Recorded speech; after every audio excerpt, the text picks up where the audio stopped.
Perkenalkan, namaku Betri Arisi Maulana. Aku adalah mahasiswa program studi sosiologi. Nah, di video kali ini aku akan memenuhi tugas mata kuliah psikologi sosial.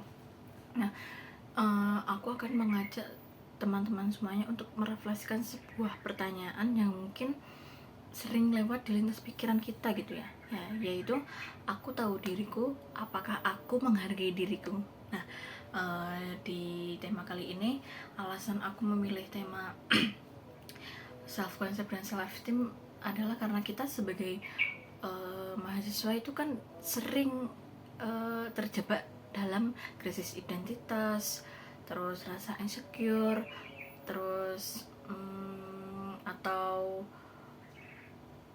bahkan kita itu salah mengenali diri kita sebenarnya akibat tekanan lingkungan sekitar seperti itu. Nah, sebelum kita bahas lebih lanjut, mari kita bedah bedanya dua hal ini.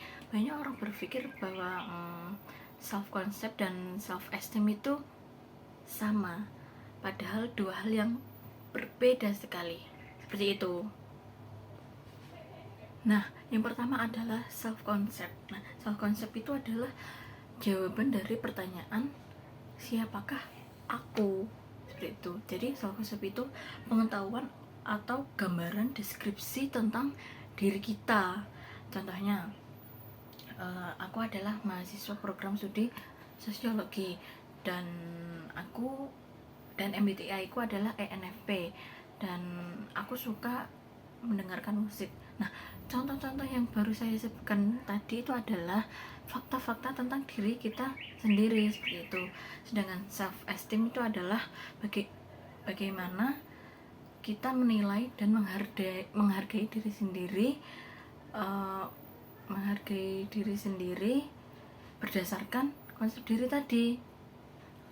Apakah kita merasa berharga, kompeten, dan bangga dengan diri sendiri, atau malah sebaliknya kita merasa kurang dan terus menerus memikirkan diri sendiri, seperti itu ya. Nah, biar analisis kita semakin tajam dan saya mendapatkan nilai lebih dari dosen saya, kita kaitkan dengan teori psikologi sosial, yaitu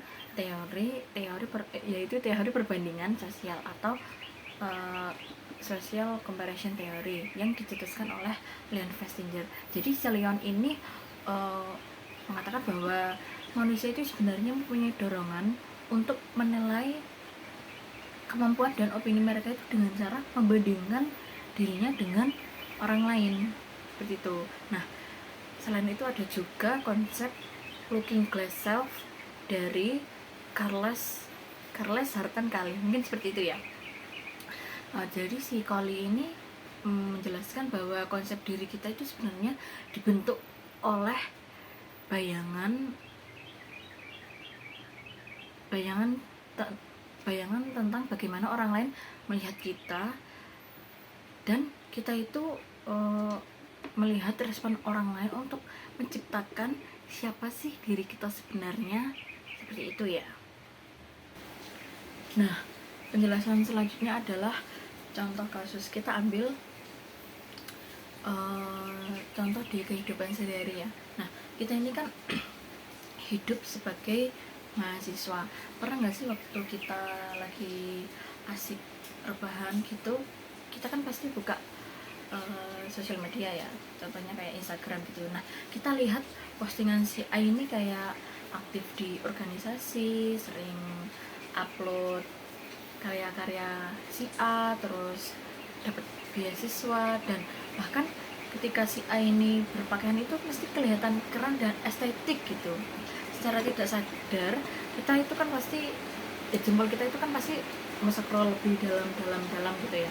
Nah, disitulah otak kita itu mulai membanding-bandingkan, kok si A ini seproduktif ini, terus sekeren ini, dan aku tuh kok masih gini-gini aja gitu. Nah, secara tidak langsung perbandingan sosial muncul secara nyata dalam pandangan kita, seperti itu ya. Nah, ketika kita ketika kita melakukan perbandingan sosial ke atas atau membandingkan diri kita dengan orang yang kita anggap lebih hebat, ya lebih hebat dari kita, itu secara tidak langsung akan menghantam self esteem atau harga diri kita. Nah, sebenarnya konsep diri itu tetap sama. Kita tahu kita sebagai mahasiswa itu kan pasti sedang berproses. Nah, tapi karena kita menggunakan standar orang lain di media sosial itu sebagai tolak ukur kita, jadi hal itu akan jadi jadi penilaian terhadap diri kita itu akan langsung merosot dan membuat merasa kita itu jadi orang yang tidak berharga di hadapan orang-orang, seperti itu. Nah, mengacu pada teori looking glass self yang sebelumnya kita bahas tadi, kita menciptakan standar berdasarkan jumlah like, komen, dan pencapaian orang lain yang muncul di hadapan kita. Lalu kita jadikan hal tersebut untuk cermin untuk mengadili diri kita sendiri. Padahal apa yang ditampilkan seseorang di media sosial itu hanyalah pencitraan dari kehidupan seseorang tersebut. Padahal itu, nah, yang di-upload mereka itu bukan kehidupan mereka yang aslinya, seperti itu. Nah, pelajaran sosial penting yang bisa kita ambil di sini adalah konsep diri yang sehat itu sebenarnya dibentuk oleh kesadaran internal yang jujur, bukan dari validasi digital atau ketakutan melihat pencapaian orang lain. Nah, sebenarnya membandingkan diri itu manusiawi. Nah, pasti dong semua orang akan membandingkan dirinya dengan orang lain untuk melihat potensi diri kita sendiri. Tetapi ketika kita melakukan tapi ketika kita melakukan tanpa memfilter, kita akan tahu siapa diri kita. Nah, tetapi di sisi lain kita tidak akan pernah bisa menghargai diri kita sendiri. Nah, padahal menghargai diri sendiri itu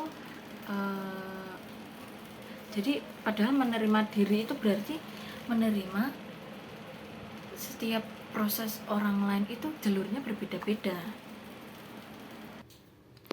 Nah, kesimpulannya adalah mari kita kurangi membandingkan diri secara tidak sehat.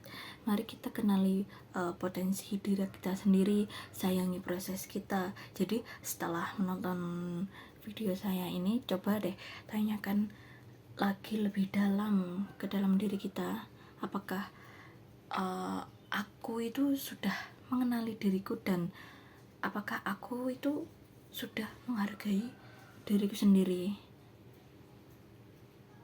Nah, terima kasih sudah menonton video saya.